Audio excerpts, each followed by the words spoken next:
Қайырлы күн. Бүгін сіздермен баклажаннан тако жасайтын боламыз. Біз бисмилля деп бастаймыз.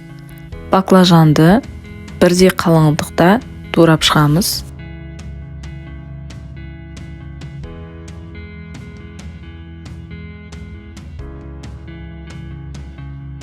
Баклажанның екі жағына сұйық май жағып, оны панировочный сухариға аунатамыз.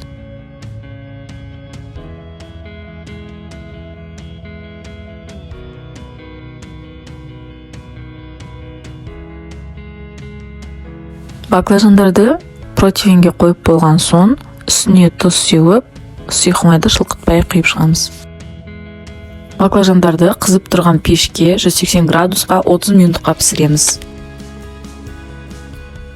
Баклажанның үстіне черри помидор немесе томатная паста жағып, оның үстіне сыр қойып зубочисткамен жинап қоямыз.